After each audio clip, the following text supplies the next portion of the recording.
ਸਤਿ ਸ਼੍ਰੀ ਅਕਾਲ ਜੀ। ਹਮਦਰਦ ਟੀਵੀ ਦੇਖਣ ਵਾਲੇ ਸਾਰੇ ਦਰਸ਼ਕਾਂ ਦਾ ਸਵਾਗਤ ਹੈ ਪ੍ਰੋਗਰਾਮ ਇਮੀਗ੍ਰੇਸ਼ਨ ਮੈਟਰਸ ਦੇ ਵਿੱਚ। ਮੈਂ ਹਾਂ ਤਰਨਜੀਤ ਕੌਰ ਘੁੰਮਣ ਹਾਜ਼ਰਾਂ ਜੀ ਲੈ ਕੇ ਤੁਹਾਡਾ ਆਪਣਾ ਪ੍ਰੋਗਰਾਮ, ਜਿਹਦੇ ਵਿੱਚ ਅਸੀਂ ਗੱਲਬਾਤ ਕਰਾਂਗੇ ਕੈਨੇਡੀਅਨ ਇਮੀਗ੍ਰੇਸ਼ਨ ਨੂੰ ਲੈ ਕੇ। ਕੀ ਤੁਸੀਂ ਇਸ ਵਕਤ ਪੀਆਰ ਕਾਰਡ ਧਾਰਕ ਹੋ ਤੇ ਕੈਨੇਡਾ ਤੋਂ ਬਾਹਰ ਤੁਸੀਂ ਟਰੈਵਲ ਕਰਨਾ ਚਾਹੁੰਦੇ ਹੋ, ਪਰ ਇਸ ਵਕਤ ਤੁਹਾਡੇ ਕੋਲ ਪੀਆਰ ਕਾਰਡ ਨਹੀਂ ਹੈ, एक्सपायर हो चुके हैं, गुम चुके हैं, अप्लाई करना है या अजे तक आया नहीं है, पर ट्रैवल करने का प्लान बन चुका है, अजिहे विच तुसीं की कर सकते हो। इस तो इलावा होर भी बहुत सारिया अज इमीग्रेशन संबंधी गल्लां ने जो असीं तुहाडे नाल सांझियां करांगे। स्पाउस वीज़ा के बारे में भी गलबात करांगे ते नाल ही असीं छुवांगे बहुत सारे मुद्दे, खास तौर पर जिन्हां ने ट्रैवल करना, ट्रैवल डॉक्यूमेंट की हुंदा आ, किस तरीके नाल इस डॉक्यूमेंट के जरिए तुसीं ट्रैवल कर सकते हो, ते नाल ही 2023 के बारे में गलबात करांगे, 2023 के टीचिਆਂ के बारे में। जेकर तुहाडा कोई सवाल है, अपनी एप्लीकेशन, अपने प्रोसैस बारे पूछना चाਹੁੰਦੇ हो, ਸਾਨੂੰ ਅੱਜ ਦੇ ਲਾਈਵ ਪ੍ਰੋਗਰਾਮ 'ਚ ਤੁਸੀਂ ਕਾਲ ਕਰ ਸਕਦੇ ਹੋ। ਤੁਹਾਡੇ ਸਵਾਲਾਂ ਦੇ ਜਵਾਬ ਦੇਣ ਲਈ ਤੇ ਮੁੱਦਿਆਂ ਉੱਤੇ ਗੱਲਬਾਤ ਕਰਨ ਲਈ ਸਾਡੇ ਨਾਲ ਜੁੜ ਚੁੱਕੇ ਨੇ ਜੀ ਆਈਸੀਸੀ ਇਮੀਗ੍ਰੇਸ਼ਨ ਤੋਂ ਮਿਸਟਰ ਮਨੂ ਦੱਤਾ ਜੀ। ਸਵਾਗਤ ਹੈ ਸਰ। ਤਰਨ ਜੀ, ਥੈਂਕ ਯੂ ਵੈਰੀ ਮਚ। ਸਭ ਤੋਂ ਪਹਿਲਾਂ ਤਾਂ ਤੁਹਾਨੂੰ ਤੇ ਸਾਰੇ ਹੀ ਵਿਊਅਰਸ ਨੂੰ ਆਈਸੀਸੀ ਇਮੀਗ੍ਰੇਸ਼ਨ ਦੀ ਸਮੁੱਚੀ ਟੀਮ ਵੱਲੋਂ MD Manu Datta and RD Ripudaman Singh Dhillon ਵੱਲੋਂ ਸਤਿ ਸ਼੍ਰੀ ਅਕਾਲ, ਨਮਸਕਾਰ ਤੇ ਆਦਾਬ and thank you very much for having us on. ਕੀ ਹਾਲ ਚਾਲ ਸਰ? ਆਲ ਗੁੱਡ ਤਰਨ ਜੀ। ਸਾਲ ਦਾ ਆਖਰੀ ਐਪੀਸੋਡ ਅੱਜ ਆਪਾਂ ਕਰ ਰਹੇ ਹਾਂ ਇਮੀਗ੍ਰੇਸ਼ਨ ਦਾ ਤੁਹਾਡੇ ਨਾਲ, ਤੇ ਹਰ ਪੂਰਾ ਸਾਲ ਕੋਸ਼ਿਸ਼ ਕੀਤੀ ਹੈ ਕਿ ਜਿੰਨੀ ਅਸੀਂ ਜਾਣਕਾਰੀ ਦੇ ਸਕੀਏ ਆਪਣੇ ਦਰਸ਼ਕਾਂ ਤੱਕ ਪਹੁੰਚਾਈਏ। ਪੈਂਡੈਮਿਕ ਦੌਰਾਨ ਵੀ ਇਹ ਕੋਸ਼ਿਸ਼ ਰਹੀ ਹੈ। ਹੁਣ ਸਾਲ ਦਾ ਅਖੀਰ ਹੈ ਤੇ ਜਿਹਦੇ ਜਦੋਂ ਆਪਾਂ ਕੈਨੇਡਾ ਇਮੀਗ੍ਰੇਸ਼ਨ ਦੀ ਗੱਲ ਕਰਦੇ ਹਾਂ, ਅਗਲੇ 3 ਸਾਲ ਦਾ ਆਲਰੇਡੀ ਟੀਚਾ ਜਿਹੜਾ ਸਾਨੂੰ ਇਮੀਗ੍ਰੇਸ਼ਨ ਮਿਨਿਸਟਰ ਨੇ ਦਿੱਤਾ ਹੋਇਆ। ਸੋ ਫਿਲਹਾਲ ਹੁਣ ਗੱਲ ਕਰੀਏ, ਬਹੁਤ ਸਾਰੇ ਸਾਡੇ ਲੋਕ ਅਜਿਹੇ ਨੇ ਜਿਹੜੇ ਕਿ ਇਹ ਉਮੀਦਾਂ ਲਾਈ ਬੈਠੇ ਨੇ 2023 ਤੋਂ ਕਿ ਕੀ ਪ੍ਰੋਸੈਸ ਹੋਏਗਾ, ਕੀ ਨਵੀਆਂ ਤਬਦੀਲੀਆਂ ਆਉਣਗੀਆਂ। ਅਜਿਹੇ ਦੇ ਵਿੱਚ ਜਦੋਂ ਆਪਾਂ ਪ੍ਰੋਸੈਸ ਦੀ ਗੱਲ ਕਰਦੇ ਹਾਂ, ਬੈਕਲੌਗ ਸੀਗਾ, ਉਹਨੂੰ ਵੀ ਕੋਸ਼ਿਸ਼ ਕੀਤੀ ਗਈ ਕਿ ਉਹਨੂੰ ਘੱਟ ਕੀਤਾ ਜਾਵੇ, ਕੰਮ ਕੀਤਾ ਜਾਵੇ, ਇਸ ਦੇ ਉੱਤੇ ਫੰਡਿੰਗ ਹੋਰ ਹੋਈ ਹੈ। 2022 ਦੇ ਹੁਣ ਐਂਡ ਵਿੱਚ ਕੈਨੇਡਾ ਇਮੀਗ੍ਰੇਸ਼ਨ ਨੂੰ 2022 ਦੇ ਤੁਸੀਂ ਦੌਰਾਨ ਦੇਖਦੇ ਹੋ ਤਾਂ ਕਿਸ ਤਰੀਕੇ ਦਾ ਸਫ਼ਰ ਰਹਿੰਦਾ ਆ? ਤਰਨ ਜੀ, 2022 ਵਾਜ਼ ਅ ਗੁੱਡ ਈਅਰ। ਮੈਂ ਹਮੇਸ਼ਾ ਪਾਣੀ ਦਾ ਹੀ ਗਲਾਸ ਲਈਏ ਨਾ, ਅੱਧਾ ਗਲਾਸ ਹੋਵੇ ਪਾਣੀ ਦਾ, ਤੇ ਅਸੀਂ ਹਾਫ ਐਮਟੀ ਨੂੰ ਦੇਖੀ ਜਾਈਏ ਤਾਂ ਉਹਦਾ ਫਾਇਦਾ ਕੋਈ ਨਹੀਂ ਹੈਗਾ। ਹਾਫ ਫੁੱਲ ਜਿਹੜਾ ਹੈਗਾ ਉਹ ਕੀ ਕਰ ਸਕਦਾ ਤੇ ਉਹਨੇ ਕੀ ਕੀਤਾ ਹੈਗਾ ਉਹਦਾ ਉਹ ਦੇਖਣਾ ਚਾਹੀਦਾ ਹੈਗਾ। So I always look at half glass full, ठीक है। and 2022 was an amazing year as far as immigration is concerned, Taran, because backlog ਜਦੋਂ ਅਸੀਂ 2022 ਦੇ ਵਿੱਚ ਐਂਟਰ ਕੀਤੇ ਸੀਗੇ, backlog was huge। express entry the backlog ਬਹੁਤ ਜ਼ਿਆਦਾ ਸੀਗਾ, spousal applications ਦਾ backlog ਬਹੁਤ ਜ਼ਿਆਦਾ ਸੀਗਾ, ਕੇਅਰ ਗਿਵਰਸ ਦਾ ਬੈਕਲੌਗ ਬਹੁਤ ਜ਼ਿਆਦਾ ਸੀਗਾ, ਐਂਡ ਵਰਕ ਪਰਮਿਟਸ ਦਾ ਤੇ ਵਿਜ਼ਟਰ ਵੀਜ਼ਾ ਦਾ ਬੈਕਲੌਗ ਬਹੁਤ ਜ਼ਿਆਦਾ ਸੀਗਾ। ਤੁਸੀਂ ਇੱਕ ਚੀਜ਼ ਦੇਖੋ ਕਿ ਉਹ ਬੈਕਲੌਗ ਕਾਫੀ ਹੱਦ ਤੱਕ ਖਤਮ ਹੋ ਚੁੱਕੇ ਨੇ। In 2022 we have seen almost 4.8 million applications getting processed, which is a history in itself. 2.5 lakh 2,60,000 2,65,000 application visit visa ਦੀਆਂ ਹਰ ਮਹੀਨੇ ਦੇਖੀਆਂ ਗਈਆਂ ਹੈਗੀਆਂ। ਸੋ ਤੁਸੀਂ ਸੋਚ ਸਕਦੇ ਹੋ ਕਿ ਕਿੰਨੀ ਵੱਡੀ ਤਾਦਾਦ ਦੇ ਵਿੱਚ ਲੋਕੀ ਅਪਲਾਈ ਕਰ ਰਹੇ ਸੀਗੇ ਕੈਨੇਡਾ ਆਉਣ ਵਾਸਤੇ, ਵਿਜ਼ਿਟ ਲੈਣ ਵਾਸਤੇ, ਆਪਣੇ ਬੱਚਿਆਂ ਨੂੰ ਮਿਲਣ ਵਾਸਤੇ, ਆਪਣੇ ਪੇਰੈਂਟਸ ਨੂੰ, ਆਪਣੇ ਭਾਈ ਭੈਣ ਨੂੰ, ਆਪਣੇ ਦੋਸਤਾਂ ਮਿੱਤਰਾਂ ਨੂੰ ਮਿਲਣ ਵਾਸਤੇ, ਇੱਥੇ ਓਪਰਚੁਨਿਟੀਜ਼ ਦੇਖਣ ਵਾਸਤੇ। ਸੋ 2022 ਦੇ ਵਿੱਚ 4,35,000 ਦਾ ਜਿਹੜਾ ਟਾਰਗੇਟ ਲਿੱਤਾ ਗਿਆ ਸੀ, 4,31,000 ਦਾ, we have already achieved that. ਅਗਲੇ ਸਾਲ ਦਾ ਟਾਰਗੇਟ 4,65,000 ਦਾ ਰੱਖਿਆ ਗਿਆ ਹੈਗਾ, ਜਿਹਦੇ ਵਿੱਚ ਤਕਰੀਬਨ 82,000 ਐਕਸਪ੍ਰੈਸ ਐਂਟਰੀ ਦਾ ਫੋਕਸ ਹੈਗਾ ਆ, ਤਕਰੀਬਨ 1,05,000 ਦਾ PNPs ਦੇ ਉੱਤੇ ਫੋਕਸ ਹੈਗਾ, ਐਂਡ ਟੋਟਲ ਮਿਲਾ ਕੇ ਤਕਰੀਬਨ 4,65,000 ਦਾ PR ਦਾ ਟਾਰਗੇਟ ਹੈਗਾ, which is an amazing number. And 2022 ਦੇ ਵਿੱਚ ਤਰਨ ਜੀ ਇੱਕ ਚੀਜ਼ ਜ਼ਰੂਰ ਕਹੂੰਗਾ ਕਿ ਸਪਾਊਜ਼ਲ ਐਪਲੀਕੇਸ਼ਨ ਜਿੱਥੇ 24 ਮਹੀਨੇ ਲੱਗ ਰਹੇ ਸੀ ਪ੍ਰੋਸੈਸ ਹੁੰਦੇ ਆ, ਉਹ ਘੱਟ ਕੇ 14 ਮਹੀਨੇ 18 ਮਹੀਨੇ ਰਹਿ ਗਏ ਨੇ। ਸੋ ਵਿਦ ਇਨ ਕੈਨੇਡਾ ਐਪਲੀਕੇਸ਼ਨ ਤਕਰੀਬਨ 14 ਮਹੀਨਿਆਂ ਦੇ ਵਿੱਚ ਪ੍ਰੋਸੈਸ ਹੋ ਰਹੀਆਂ, ਆਊਟਸਾਈਡ ਐਪਲੀਕੇਸ਼ਨ ਤਕਰੀਬਨ 18 ਮਹੀਨਿਆਂ ਦੀਆਂ ਐਪਲੀਕੇਸ਼ਨਸ ਪ੍ਰੋਸੈਸ ਹੋ ਰਹੀਆਂ। ਵਿਜ਼ਿਟ ਵੀਜ਼ਾ ਜਿਹੜਾ ਬੈਕਲੌਗ 8 ਮਹੀਨਿਆਂ ਦਾ ਹੋ ਗਿਆ ਸੀਗਾ, ਉਹ ਵਾਪਸ ਵੀਕਸ ਦੇ ਵਿੱਚ ਆ ਗਿਆ ਹੈਗਾ। ਸੋ ਆਹ ਚੇਂਜਸ ਆਈਆਂ ਹੈਗੀਆਂ। ਬੈਕਲੌਗ ਬਹੁਤ ਵਧੀਆ ਤਰੀਕੇ ਨਾਲ ਖਤਮ ਹੋਇਆ। ਬਹੁਤ ਸਾਰੀਆਂ ਚੇਂਜਸ ਉਲੀਕੀਆਂ ਗਈਆਂ। ਜਿਹੜੇ ਸਟੂਡੈਂਟਸ ਜਿਨ੍ਹਾਂ ਦੇ ਵਰਕ ਪਰਮਿਟ ਐਕਸਪਾਇਰ ਹੋ ਰਹੇ ਸੀ ਦਸੰਬਰ ਤੱਕ, ਉਹਨਾਂ ਨੂੰ ਐਕਸਟੈਂਸ਼ਨਸ ਦਿੱਤੀਆਂ ਗਈਆਂ 18 ਮਹੀਨਿਆਂ ਦੀਆਂ। ਜਿਹੜੇ ਇਸ ਟਾਈਮ 'ਤੇ ਪੜ੍ਹਾਈ ਕਰ ਰਹੇ ਨੇ ਉਹਨਾਂ ਨੂੰ ਐਕਸਟੈਂਸ਼ਨਸ ਦਿੱਤੀਆਂ ਗਈਆਂ ਕਿ ਉਹ ਫੁੱਲ ਟਾਈਮ ਕੰਮ ਕਰ ਸਕਦੇ ਨੇ। So government is doing lot of efforts at this moment. Express LMIA ਦੇ ਉੱਤੇ ਚੇਂਜਸ ਕੀਤੀਆਂ ਗਈਆਂ ਤਰਨ ਜੀ। LMIA ਪਹਿਲੇ 6 ਮਹੀਨੇ ਦੀ ਵੈਲਿਡਿਟੀ ਹੁੰਦੀ ਸੀ, ਹੁਣ 18 ਮਹੀਨੇ ਦੀਆਂ ਵੈਲਿਡਿਟੀ ਨਜ਼ਰ ਆ ਰਹੀਆਂ ਹੈਗੀਆਂ। ਸੋ ਬਹੁਤ ਸਾਰੀਆਂ ਚੇਂਜਸ ਆਈਆਂ ਜੀ। ਚੇਂਜਸ ਦੇ ਨਾਲ ਇਹਨਾਂ ਨੇ ਕੁਝ ਪ੍ਰੋਗਰਾਮਸ ਵੀ ਲੈ ਕੇ ਆਉਂਦੇ, ਪਾਇਲਟ ਪ੍ਰੋਗਰਾਮਸ ਹੋਏ ਆ, ਖਾਸ ਤੌਰ 'ਤੇ ਜਿਹੜੇ ਇੱਥੇ ਵਿਜ਼ਟਰ ਵੀਜ਼ਾ 'ਤੇ ਆਏ ਨੇ ਉਹਨਾਂ ਨੂੰ ਵਰਕ ਓਪਰਚੁਨਿਟੀ ਦਿੱਤੀ ਜਾ ਰਹੀ ਆ। ਬਹੁਤ ਸਾਰੇ ਸਟੂਡੈਂਟਸ ਅਜਿਹੇ ਸੀ ਜਿਨ੍ਹਾਂ ਦਾ ਪੋਸਟ ਗ੍ਰੈਜੂਏਟ ਵਰਕ ਪਰਮਿਟ ਖਤਮ ਹੋਣ ਵਾਲਾ ਸੀ, ਉਹਨਾਂ ਨੂੰ ਰਿਨਿਊਅਲਸ ਦਿੱਤੀਆਂ ਗਈਆਂ ਨੇ। ਸੋ ਕੁਝ ਚੀਜ਼ਾਂ ਨੇ ਥੋੜ੍ਹੀਆਂ ਜਿਹੀਆਂ ਉਹਦੇ ਬਾਰੇ ਡਿਸਕਸ ਕਰ ਲਈ, ਕਿਉਂਕਿ ਬਹੁਤ ਸਾਰੇ ਇਸ ਵਕਤ ਜਿਹੜੇ ਸਾਡੇ ਦਰਸ਼ਕ ਅਜਿਹੇ ਨੇ ਜਿਹੜੇ ਟਰੈਵਲ ਕਰਨਾ ਚਾਹੁੰਦੇ ਨੇ ਬਹੁਤਿਆਂ ਨੇ ਆਪਣੀਆਂ ਟਿਕਟਸ ਵੀ ਬੁੱਕ ਕਰਵਾਈਆਂ ਹੋਣਗੀਆਂ, ਪਰ ਟਰੈਵਲ ਡਾਕੂਮੈਂਟ ਉਹਨਾਂ ਕੋਲ ਹੈ ਨਹੀਂ ਗੇ। ਕਿਸੇ ਦਾ ਪੀਆਰ ਕਾਰਡ ਐਕਸਪਾਇਰ ਹੋਇਆ ਅਜੇ ਤੱਕ ਉਹ ਵਾਪਸ ਨਹੀਂ ਆਇਆ ਹੈਗਾ, ਕਿਸੇ ਕੋਲ ਕੋਈ ਆਥੋਰਾਈਜੇਸ਼ਨ ਲੈਟਰ ਨਹੀਂ ਹੈਗਾ, ਕੁਝ ਨਹੀਂ ਹੈਗਾ। ਜਿਹੇ ਦੇ ਵਿੱਚ ਟਰੈਵਲ ਦੇ ਪਲਾਨਸ ਕਿਸ ਤਰੀਕੇ ਨਾਲ ਪੂਰੇ ਕੀਤੇ ਜਾ ਸਕਦੇ ਕਰਨ ਬਹੁਤ ਸਾਰੇ ਐਪਲੀਕੈਂਟਸ ਹੈਗੇ ਨੇ। ਪਹਿਲੇ ਤਾਂ ਜਦੋਂ ਕੈਨੇਡਾ ਲੈਂਡ ਕਰਦੇ ਨੇ, ਲੈਂਡ ਕਰਨ ਤੋਂ ਬਾਅਦ ਕਈ ਵਾਰੀ ਹੁੰਦਾ ਕਿ ਅਸੀਂ ਘਰ ਵਾਈਂਡ ਅਪ ਕਰ ਲਈ, ਆਪਣੀ ਜੌਬਸ ਵਾਈਂਡ ਅਪ ਕਰ ਲਈ, ਆਪਣੀ ਪ੍ਰਾਪਰਟੀਆਂ ਵਾਈਂਡ ਅਪ ਕਰ ਲਈ, ਤਾਂ ਤੱਕ ਤੁਹਾਡੇ ਕੋਲ ਪੀਆਰ ਕਾਰਡ ਇੱਥੇ ਆਇਆ ਨਹੀਂ ਹੁੰਦਾ ਤੇ ਤੁਸੀਂ ਟਰੈਵਲ ਕਰ ਜਾਂਦੇ ਹੈਗੇ। ਜਦੋਂ ਤੁਸੀਂ ਬੈਕ ਹੋਮ ਜਾ ਕੇ ਕਹਿੰਦੇ ਹੋ ਕਿ ਵਾਪਸ ਮੈਂ ਕੈਨੇਡਾ ਕਿਸ ਤਰ੍ਹਾਂ ਜਾਣਾ, ਤੇ ਤੁਹਾਡੇ ਕੋਲ ਪੀਆਰ ਕਾਰਡ ਤੇ ਹੈਗਾ ਨਹੀਂ ਟਰੈਵਲ ਬੈਕ ਕਰਨ ਵਾਸਤੇ, ਤਾਂ ਤੁਸੀਂ ਆਪਣਾ ਟਰੈਵਲ ਡਾਕੂਮੈਂਟ ਐਪਲੀਕੇਸ਼ਨ ਲਗਾਉਂਦੇ ਹੈਗੇ ਹੋ। ਸੋ ਟਰੈਵਲ ਡਾਕੂਮੈਂਟ ਇੱਕ ਇਹੋ ਜਿਹਾ ਡਾਕੂਮੈਂਟ ਹੈਗਾ ਜਿਸ ਐਪਲੀਕੈਂਟ ਦੇ ਕੋਲ ਸਟੇਟਸ ਹੈਗਾ ਜਾਂ ਸੀਗਾ ਤੇ ਉਹ ਵਾਪਸ ਕੈਨੇਡਾ ਟਰੈਵਲ ਕਰਨਾ ਚਾਹੁੰਦਾ ਹੈ। ਕਿਸੇ ਦਾ ਪੀਆਰ ਕਾਰਡ ਐਕਸਪਾਇਰ ਹੋ ਗਿਆ ਜਾਂ ਕੋਈ ਲੌਸਟ ਹੋ ਗਿਆ ਤੇ ਉਹ ਟਰੈਵਲ ਡਾਕੂਮੈਂਟ ਦੇ ਨਾਲ ਰਾਹੀਂ ਵਾਪਸ ਕੈਨੇਡਾ ਦੇ ਵਿੱਚ ਟਰੈਵਲ ਕਰ ਸਕਦੇ ਨੇ। ਪਹਿਲਾਂ ਟਰੈਵਲ ਡਾਕੂਮੈਂਟ ਦਾ ਪ੍ਰੋਸੈਸਿੰਗ ਟਾਈਮ ਵੀਕਸ ਦੇ ਵਿੱਚ, ਡੇਜ਼ ਦੇ ਵਿੱਚ ਸੀਗਾ ਤਰਨਜੀਤ, ਤਕਰੀਬਨ 2 ਵੀਕਸ ਦੇ ਵਿੱਚ ਐਪਲੀਕੇਸ਼ਨ ਪ੍ਰੋਸੈਸ ਹੋ ਜਾਂਦੀ ਸੀਗੀ। ਕੋਵਿਡ ਦੇ ਵਿੱਚ ਇਹ ਵੱਧ ਕੇ ਤਕਰੀਬਨ 6 ਮਹੀਨਿਆਂ ਦੇ ਵਿੱਚ ਚਲਾ ਗਿਆ ਸੀ। ਹੁਣ ਫਿਰ ਉਹਦਾ ਪ੍ਰੋਸੈਸਿੰਗ ਟਾਈਮ ਘਟ ਕੇ 2 ਤੋਂ 8 ਹਫ਼ਤਿਆਂ ਦੇ ਵਿੱਚ ਆਇਆ ਹੋਇਆ। ਸੋ ਇਹ ਟਰੈਵਲ ਡਾਕੂਮੈਂਟ ਹੈਗਾ। So travel document is basically an authorization for an applicant to travel back into Canada. ਉਹਦੇ ਵਿੱਚ ਆਫਿਸਰਸ ਡਿਸੀਜਨ ਲੈਂਦੇ ਨੇ ਕਿ ਇਹਨਾਂ ਨੂੰ ਟਰੈਵਲ ਡਾਕੂਮੈਂਟ ਇਸ਼ੂ ਕਰਨਾ ਵੀ ਚਾਹੀਦਾ ਜਾਂ ਨਹੀਂ ਕਰਨਾ ਚਾਹੀਦਾ। ਜੇ ਤੁਸੀਂ 5 ਸਾਲ ਬਾਹਰ ਰਹੇ ਹੈਗੇ ਹੋ, ਪੀਆਰ 5 ਸਾਲ ਹੀ ਬਾਹਰ ਆਪਣੇ ਕੱਢ ਦਿੱਤੇ, ਆਪਣਾ ਟਰੈਵਲ ਟਾਈਮ ਹੀ ਸਪੈਂਡ ਨਹੀਂ ਕੀਤਾ, ਤੇ officer is the one who will make a decision ਕਿ ਮੈਨੂੰ ਦੇਣਾ ਹੈ ਜਾਂ ਨਹੀਂ ਦੇਣਾ। ਜੇ ਨਾਰਮਲੀ ਜੇ ਤੁਸੀਂ ਪਿਛਲੇ 1 ਸਾਲ ਦੇ ਵਿੱਚ ਕੈਨੇਡਾ ਹੋ ਕੇ ਗਏ ਹੋ ਤੇ ਅੱਜ ਦੀ ਤਰੀਕ ਦੇ ਵਿੱਚ ਆਊਟਸਾਈਡ ਕੈਨੇਡਾ ਬੈਠੇ ਹੋ, ਤੇ officers normally travel document issue ਕਰ ਦਿੰਦੇ ਨੇ। ਜਦੋਂ ਟਰੈਵਲ ਡਾਕੂਮੈਂਟ ਦੀ ਗੱਲ ਕਰਦੇ ਹਾਂ, ਕੀ ਇਸ ਨੂੰ ਜਿਵੇਂ ਹੁਣ ਇੱਥੇ ਜਿਨ੍ਹਾਂ ਨੇ ਟਰੈਵਲ ਕਰਨਾ ਆ, ਜਿਹੜੇ ਸੋਚ ਰਹੇ ਆ ਪਿੱਛੇ ਜਾ ਕੇ ਵਾਈਂਡ ਅਪ ਕਰੀਏ ਜਾਂ ਕੋਈ ਵੀ ਪਲਾਨਸ ਹੈਗੇ ਆ, ਸੋ ਕੀ ਕੈਨੇਡਾ ਦੇ ਵਿੱਚ ਰਹਿ ਕੇ ਇਸ ਨੂੰ ਆਪਾਂ ਅਪਲਾਈ ਕਰ ਸਕਦੇ ਹਾਂ ਜਾਂ ਤੁਹਾਨੂੰ ਕੈਨੇਡਾ ਤੋਂ ਬਾਹਰ ਜਾ ਕੇ ਹੀ ਅਪਲਾਈ ਕਰਨਾ ਪਏਗਾ? ਕੈਨੇਡਾ ਤੋਂ ਬਾਹਰ ਜਾ ਕੇ ਅਪਲਾਈ ਕਰਨਾ ਪਏਗਾ। ਕਿੰਨਾ ਟਾਈਮ ਲੱਗ ਜਾਂਦਾ ਟਰੈਵਲ ਡਾਕੂਮੈਂਟ ਆਉਣ ਨੂੰ? ਤਰਨਜੀਤ 2 ਤੋਂ 8 ਹਫ਼ਤਿਆਂ ਦਾ ਤਕਰੀਬਨ ਪ੍ਰੋਸੈਸਿੰਗ ਟਾਈਮ ਚੱਲ ਰਿਹਾ as of today. As of today. So ਕੌਣ ਐਲੀਜੀਬਲ ਹੈਗਾ ਵੈਸੇ ਟਰੈਵਲ ਡਾਕੂਮੈਂਟ ਲੈਣ ਦੇ ਲਈ? ਤਰਨ ਜਿਨ੍ਹਾਂ ਦਾ ਪੀਆਰ ਕਾਰਡ ਸੀਗਾ ਐਕਸਪਾਇਰ ਹੋ ਗਿਆ, ਉਹ ਐਲੀਜੀਬਲ ਹੈਗੇ ਨੇ, ਪ੍ਰੋਵਾਈਡਡ ਉਹ 1 ਸਾਲ ਦੇ ਅੰਦਰ ਟਰੈਵਲ ਕੀਤੇ ਹੋਣ ਜਾਂ ਉਹਨਾਂ ਦਾ 5 ਸਾਲ ਦੇ ਵਿੱਚ 2 ਸਾਲ ਦਾ ਕੈਨੇਡਾ ਦਾ ਸਟੇ ਹੋਇਆ ਹੋਵੇ। ਮਤਲਬ ਆਪਣੀ ਉਹਨਾਂ ਦੇ ਰੈਜ਼ੀਡੈਂਸ਼ੀਅਲ ਓਬਲੀਗੇਸ਼ਨ ਜਿਹੜੀਆਂ ਹੈਗੀਆਂ ਪੀਆਰ ਕਾਰਡ ਦੀਆਂ, ਉਹ ਮੀਟ ਕੀਤੀਆਂ ਹੋਣ, ਉਹ ਐਲੀਜੀਬਲ ਹੈਗੇ ਨੇ ਵਾਪਸ ਟਰੈਵਲ ਕਰਨ ਵਾਸਤੇ। ਉਹ ਵੀ ਐਪਲੀਕੈਂਟਸ ਐਲੀਜੀਬਲ ਹੈਗੇ ਨੇ ਜਿਹੜੇ ਕਈ ਵਾਰੀ ਤੁਸੀਂ ਐਪਲੀਕੇਸ਼ਨ ਕਿਸੇ ਖਾਸ ਵਜ੍ਹਾ ਕਰਕੇ ਤੁਸੀਂ ਆਪਣਾ ਟਾਈਮ ਵੀ ਪੂਰਾ ਨਹੀਂ ਕਰ ਸਕੇ, ਪੀਆਰ ਕਾਰਡ ਵੀ ਐਕਸਪਾਇਰ ਹੋ ਗਿਆ ਤੇ ਤੁਸੀਂ ਆਊਟਸਾਈਡ ਕੈਨੇਡਾ ਬੈਠੇ ਹੋਏ ਹੋ ਤੇ ਤੁਸੀਂ ਐਲੀਜੀਬਲ ਹੈਗੇ ਹੋ, ਪ੍ਰੋਵਾਈਡਡ ਉੱਥੇ ਕੋਈ ਕੰਪੈਲਿੰਗ ਸਰਕਮਸਟੈਂਸਸ ਸੀਗੇ, ਕੋਈ ਹਿਊਮੈਨਿਟੇਰੀਅਨ ਐਂਡ ਕੰਪੈਸ਼ਨੇਟ ਗਰਾਊਂਡ ਸੀਗੀਆਂ ਜਿਹਦੇ ਤਹਿਤ ਤੁਸੀਂ ਅਪਲਾਈ ਕਰ ਰਹੇ ਹੋ, ਕੋਈ ਘਰ ਦੇ ਵਿੱਚ ਸਿੱਖ ਸੀਗਾ, ਕੋਈ ਲੀਗਲ ਓਬਲੀਗੇਸ਼ਨਸ ਜਾਂ ਬਾਈਂਡਿੰਗ ਸੀਗੀਆਂ ਕਿ ਤੁਸੀਂ ਕੈਨੇਡਾ ਦੇ ਵਿੱਚ ਆਪਣਾ ਟਾਈਮ ਨਹੀਂ ਸਪੈਂਡ ਕਰਕੇ, ਸੋ ਉਹ ਸਰਕਮਸਟੈਂਸਸ ਵੀ ਵਰਕ ਹੋ ਸਕਦੀਆਂ ਜੀ। ਸਰ ਜਿਹੜੇ ਇੱਥੇ ਖਾਸ ਤੌਰ ਤੇ ਟੈਂਪਰੇਰੀ ਵੀਜ਼ਾਸ ਤੇ ਹੈਗੇ, ਟੈਂਪਰੇਰੀ ਰੈਜ਼ੀਡੈਂਟ ਨੇ, ਕੋਈ ਸਟੂਡੈਂਟਸ ਹੋ ਗਏ, ਕੋਈ ਵਰਕ ਪਰਮਿਟ ਹੋਲਡਰ ਹੋ ਗਏ, ਅਜਿਹੇ ਵਿੱਚ ਪਿੱਛੇ ਬੈਕ ਹੋਮ ਉਹ ਟਰੈਵਲ ਕਰਨਾ ਚਾਹੁੰਦੇ ਆ, ਕਈਆਂ ਦੇ ਦਿਮਾਗ ਦੇ ਵਿੱਚ ਇੱਦਾਂ ਹੁੰਦਾ ਕਿ ਮੈਂ ਆ ਤਾਂ ਗਿਆ, ਕੱਲ ਨੂੰ ਮੈਨੂੰ ਕਿਤੇ ਟੈਂਪਰੇਰੀ ਰੈਜ਼ੀਡੈਂਟ ਹੋਣ ਦੇ ਕਰਕੇ ਜਾਂ ਟੈਂਪਰੇਰੀ ਸਟੇਟਸ ਹੋਣ ਦੇ ਕਰਕੇ ਮੈਨੂੰ ਵਾਪਸ ਆਉਣ 'ਚ ਕੋਈ ਪਰੇਸ਼ਾਨੀ ਨਾ ਹੋਵੇ, ਕੀ ਉਹ ਟਰੈਵਲ ਕਰ ਸਕਦੇ ਨੇ? ਤਰਨ ਜੀ, ਉਹ ਇਹੋ ਜਿਹੇ ਸਾਰੇ ਐਪਲੀਕੈਂਟ ਜਿਹੜੇ ਅੱਜ ਦੀ ਤਰੀਕ ਦੇ ਵਿੱਚ ਟੈਂਪਰੇਰੀ ਸਟੇਟਸ ਦੇ ਵਿੱਚ ਹੈਗੇ ਨੇ ਤੇ ਉਹਨਾਂ ਦੇ ਕੋਲ ਸਟicker ਵਾਪਸ ਆਥੋਰਾਈਜੇਸ਼ਨ ਟੂ ਐਂਟਰ ਕੈਨੇਡਾ ਨਹੀਂ ਹੈਗਾ, ਉਹਨਾਂ ਨੂੰ ਟਰੈਵਲ ਨਹੀਂ ਕਰਨਾ ਚਾਹੀਦਾ। ਉਹਨਾਂ ਵਾਸਤੇ ਰਿਕਮੈਂਡਡ ਹੈਗਾ ਕਿ ਪਹਿਲੇ ਆਪਣਾ ਵੀਜ਼ਾ, ਵੈਲਿਡ ਵੀਜ਼ਾ ਲੈਣ, ਵੈਲਿਡ ਸਟicker ਲੈਣ ਆਪਣੇ ਪਾਸਪੋਰਟ ਦੇ ਉੱਤੇ, ਫਿਰ ਟਰੈਵਲ ਕਰਨ। ਕਈ ਵਾਰੀ ਹੁੰਦਾ ਕੀ ਹੈ ਕਿ ਕੋਈ ਇਸ਼ੂ ਇਹੋ ਜਿਹਾ ਹੋ ਜਾਂਦਾ, ਮੈਂ ਇਹੋ ਜਿਹੇ ਕਈ ਕੇਸਿਸ ਦੇਖੇ ਨੇ ਜਿੱਥੇ ਐਪਲੀਕੈਂਟ ਟਰੈਵਲ ਕਰ ਗਿਆ ਤੇ ਉਹਨਾਂ ਕੋਲ ਵਾਪਸ ਜਾ ਕੇ ਉੱਥੇ ਵੀਜ਼ਾ ਅਪਲਾਈ ਕੀਤਾ, ਵੀਜ਼ਾ ਡਿਨਾਈ ਹੋ ਗਿਆ, ਸੋ ਉਹ ਆਪਣਾ ਟਾਈਮ ਪੀਰੀਅਡ ਵੀ ਪੂਰਾ ਨਹੀਂ ਕਰ ਸਕੇ। ਕੋਈ ਇਹੋ ਜਿਹੇ ਵੀ ਐਪਲੀਕੈਂਟਸ ਦੇਖੇ ਨੇ ਜਿਹੜੇ ਕੈਨੇਡਾ ਤੋਂ ਟਰੈਵਲ ਕਰਕੇ ਵਰਕ ਪਰਮਿਟ ਤੇ ਸੀਗੇ ਐਂਡ ਸਟicker ਨਹੀਂ ਸੀਗਾ ਉਹਨਾਂ ਦੇ ਕਾਰਡ ਦੇ ਪਾਸਪੋਰਟ ਦੇ ਉੱਤੇ, ਦੇ ਟਰੈਵਲਡ ਆਊਟ, ਸਰਕਮਸਟੈਂਸਸ ਇਹੋ ਜਿਹੇ ਬਣੇ ਕਿ ਉਹਨਾਂ ਨੂੰ ਟਾਈਮ ਉੱਥੇ ਜ਼ਿਆਦਾ ਲੱਗ ਗਿਆ, ਵਾਪਸ ਟਰੈਵਲ ਹੀ ਨਹੀਂ ਕਰ ਸਕੇ। ਸੋ ਇੱਥੇ ਜਿਹੜੀਆਂ ਉਹਨਾਂ ਦੀ ਪ੍ਰੋਪਰਟੀਜ਼, ਕਾਰ ਸੀਗੀਆਂ, ਉਹ ਵੀ ਵੇਚ ਨਹੀਂ ਸਕੇ, ਆਪਣੇ ਰੈਂਟਲ ਅਪਾਰਟਮੈਂਟਸ ਵੀ ਖਾਲੀ ਨਹੀਂ ਕਰ ਸਕੇ, ਉਹ ਲੋਕਾਂ ਨੇ, ਉਹਨਾਂ ਦੇ ਦੋਸਤਾਂ ਮਿੱਤਰਾਂ ਨੇ ਮੈਨੇਜ ਕੀਤੇ। ਸੋ ਬਹੁਤ ਸਾਰੇ ਇਹੋ ਜਿਹੇ ਮੈਂ ਹਮੇਸ਼ਾ ਕਹਿੰਦਾ ਜੀ, ਮੈਂ ਕੰਜ਼ਰਵੇਟਿਵ ਹੋ ਕੇ ਥੋੜਾ ਜਿਹਾ ਚੱਲਦਾ ਹੈਗਾ ਜਦੋਂ ਵੀ when it comes to immigration. Immigration ਨੂੰ ਤੁਸੀਂ ਇਸ ਤਰ੍ਹਾਂ ਲੈ ਕੇ ਚੱਲੋ, ਇਹ ਤੁਹਾਡੀ ਗਰੰਟਿਡ ਨਹੀਂ ਹੈਗੀ ਤੁਹਾਡੇ ਕੋਲ, ਐਜ਼ ਆਫ ਟੁਡੇ ਤੁਸੀਂ ਵੈਸੇ ਹੀ ਟੈਂਪਰੇਰੀ ਸਟੇਟਸ ਦੇ ਉੱਤੇ ਹੈਗੇ ਹੋ।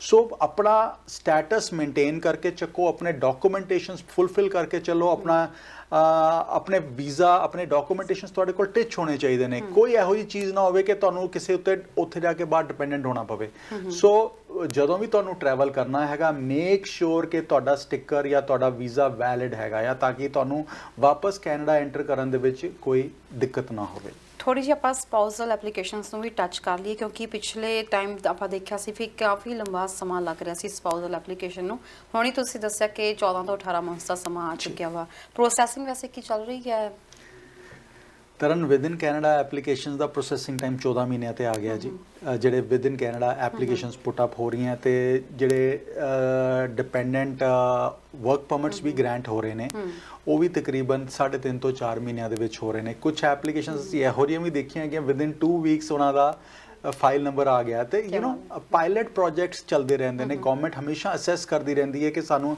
ਇੰਪਰੂਵ ਕਰਨ ਦੇ ਵਾਸਤੇ ਕੀ ਕਰਨਾ ਚਾਹੀਦਾ so they always have some pilots running so ਜੇ ਪਾਇਲਟ ਦੇ ਵਿੱਚ ਪਿਕ ਹੋ ਜਾਂਦੇ ਹੋ ਤੇ ਤੁਹਾਡੀ 6 ਤੋਂ 8 ਮਹੀਨਿਆਂ ਦੇ ਵਿੱਚ ਸਪਾਊਸਲ ਐਪਲੀਕੇਸ਼ਨ ਵੀ ਪ੍ਰੋਸੈਸ ਹੋ ਸਕਦੀ ਜਿਹੜੀ ਨਾਰਮਲ ਪ੍ਰੋਸੈਸਿੰਗ ਟਾਈਮ ਆ ਗਿਆ ਸੀਗਾ ਪ੍ਰੀ ਕੋਵਿਡ ਸੋ ਅੱਜ ਦੀ ਤਰੀਕ ਦੇ ਵਿੱਚ ਗਵਰਨਮੈਂਟ ਦਾ ਐਂਡੇਵਰ ਉਹੀ ਹੈਗਾ ਕਿ ਜਿਹੜਾ ਪ੍ਰੋਸੈਸਿੰਗ ਟਾਈਮ ਹੈਗਾ ਲੈਸ ਦੈਨ 12 ਮੰਥਸ ਹੋ ਜਾਵੇ ਜੀ ਜਦੋਂ ਆਪਾਂ ਲੈਸ ਦੈਨ 12 ਮੰਥਸ ਦੀ ਗੱਲ ਕਰਦੇ ਆ ਸਰ ਜਿਹੜੇ ਇਹਨਾਂ ਨੇ ਇਹ ਵੀ ਪ੍ਰੋਗਰਾਮ ਦਿੱਤਾ ਜਿਹੜੇ ਸਪਾਊਸਲ ਹੋਣਗੇ TRs ਤੇ ਸਪਾਊਸਲ ਹੋਣਗੇ ਉਹਨਾਂ ਨੂੰ ਵੀ ਜਿਹੜਾ ਆ ਫੁੱਲ ਟਾਈਮ ਵਰਕ ਪਰਮਿਟ ਜਿਹੜਾ ਮੁਹੱਈਆ ਕਰਵਾਇਆ ਜਾਏਗਾ ਇਹ ਕਦੋਂ ਤੱਕ ਇਹਨਾਂ ਦੀ ਪਾਲਿਸੀ ਹੈਗੀ ਪਬਲਿਕ ਪਾਲਿਸੀ ਤੇ ਕੌਣ ਇਹਦਾ ਫਾਇਦਾ ਲੈ ਸਕਦਾ ਆ ਤੁਸੀਂ ਟੈਂਪਰੇਰੀ ਰੈਜ਼ੀਡੈਂਸ ਦੀ ਗੱਲ ਕਰ ਤਰਨ ਇਹ ਰੀਸੈਂਟ ਅਨਾਉਂਸਮੈਂਟ ਆਈ ਹੈਗੀ ਹੈ ਦਸੰਬਰ ਦੇ ਮਹੀਨੇ ਦੇ ਵਿੱਚ ਹੀ ਅਨਾਉਂਸਮੈਂਟ ਆਈ ਹੈ ਕਿ ਇਮੀਗ੍ਰੇਸ਼ਨ ਮਿਨਿਸਟਰ ਸਾਹਿਬ ਸਾਡੇ ਉਹਨਾਂ ਨੇ ਅਨਾਉਂਸ ਕੀਤਾ ਹੈ ਕਿ ਵੀ ਵਿਲ ਬੀ ਇੰਪਲੀਮੈਂਟਿੰਗ ਕਿ 3 ਫੇਜ਼ਸ ਦੇ ਵਿੱਚ ਵੀਜ਼ਾਸ ਗ੍ਰਾਂਟ ਕੀਤੇ ਜਾਣਗੇ ਸੋ ਟੈਂਪਰੇਰੀ ਰੈਜ਼ੀਡੈਂਟਸ ਦੇ ਵੀਜ਼ਾਸ ਪਹਿਲੇ ਫੇਜ਼ ਦੇ ਵਿੱਚ ਜਿਹੜੇ ਨੌਕ OA ਦੇ ਉਹ ਤੇ ਪਹਿਲੇ ਐਲੀਜੀਬਲ ਹੈਗੇ ਨੇ ਸਪਾਊਸਸ ਉਹਨਾਂ ਦੇ ਐਲੀਜੀਬਲ ਲੈਣ ਵਾਸਤੇ ਦੂਸਰੇ ਫੇਜ਼ ਦੇ ਵਿੱਚ ਉਹ ਲੈ ਕੇ ਆ ਰਹੇ ਨੇ ਜੀ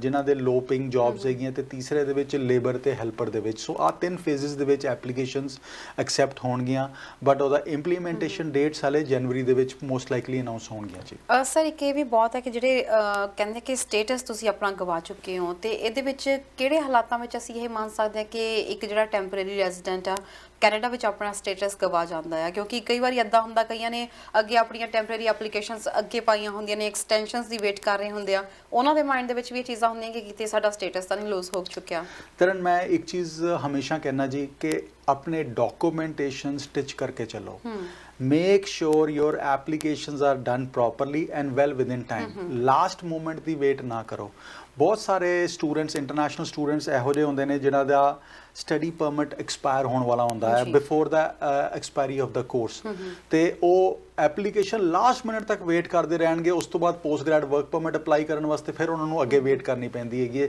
ਸੋ ਪਲੀਜ਼ ਮੇਕ ਸ਼ੋਰ ਤੁਸੀਂ ਸਾਰੇ ਬਹੁਤ ਸਿਆਣੇ ਹੈਗੇ ਹੋ ਪਲੀਜ਼ ਮੇਕ ਸ਼ੋਰ ਕਿ ਤੁਸੀਂ ਕਿਸੇ ਕੰਸਲਟੈਂਟ ਲਾਇਰ ਦੀ ਸਲਾਹ ਜ਼ਰੂਰ ਲਓ ਜਿਹਦੇ on day to day basis ਇਹ ਚੀਜ਼ਾਂ ਨੂੰ ਡੀਲ ਕਰਦੇ ਨੇ ਬਲੌਗਸ ਬਹੁਤ ਸਾਰੇ ਬਣੇ ਨੇ ਬਹੁਤ ਸਾਰੇ ਇੰਟੈਲੀਜੈਂਟ ਟਿਕਟੋਕਰਸ ਇੰਸਟਾਗ੍ਰਾਮਰਸ ਐਗਜ਼ਿਸਟ ਕਰਦੇ ਨੇ ਜਿਨ੍ਹਾਂ ਨੂੰ ਇਮੀਗ੍ਰੇਸ਼ਨ ਨਾਲ ਕੋਈ ਲੈਣਾ ਦੇਣਾ ਨਹੀਂ ਹੈਗਾ ਬਟ ਉਹ ਸਲਾਹ ਇਸ ਤਰ੍ਹਾਂ ਦੀ ਦਿੰਦੇ ਨੇ ਕਿ ਜਿਸ ਤਰ੍ਹਾਂ ਉਹ ਮਾਸਟਰਸ ਹੈਗੇ ਨੇ on that field ਇਹੋ ਜਿਹੇ ਦੋਸਤਾਂ ਤੋਂ ਦੂਰ ਰਹੋ and make sure you seek help of our consultation of those people who on day to day basis deal with such things ਉਹ ਤੁਹਾਨੂੰ ਅਪਡੇਟਡ ਇਨਫੋਰਮੇਸ਼ਨ ਦੇਣਗੇ ਟਿਕਟੋਕਰਸ ਦੀ ਤਰ੍ਹਾਂ ਤੁਹਾਨੂੰ ਬਿਕੋਜ਼ ਉਹਨਾਂ ਟਿਕਟੋਕਰਸ ਨੇ ਤਾਂ ਇਨਫੋਰਮੇਸ਼ਨ ਦੇਤੀ ਜਾਂ ਇੰਸਟਾਗ੍ਰਾਮਰਸ ਨੇ ਇਨਫੋਰਮੇਸ਼ਨ ਦੇਤੀ ਉਹ ਵੈਲਿਡ ਹੋਵੇ ਨਾ ਹੋਵੇ it does not matter to them authenticity ਹੈਗੀ ਨਹੀਂ ਉਹਦੀ ਦੂਸਰੀ ਗੱਲ ਹੈਗੀ ਤੁਸੀਂ ਉਹਨਾਂ ਨੂੰ ਫੜ ਹੀ ਨਹੀਂ ਸਕਦੇ because they have no license ਜਿਹੜੇ ਰੈਗੂਲੇਟਡ ਕੰਸਲਟੈਂਟਸ ਹੋਣਗੇ ਉਹਨਾਂ ਦੀ ਬਾਡੀ ਹੈਗੀ ਜਿਹੜੀ ਉਹਨਾਂ ਨੂੰ ਗਵਰਨ ਕਰਦੀ ਹੈਗੀ so they will never give out any information that is not true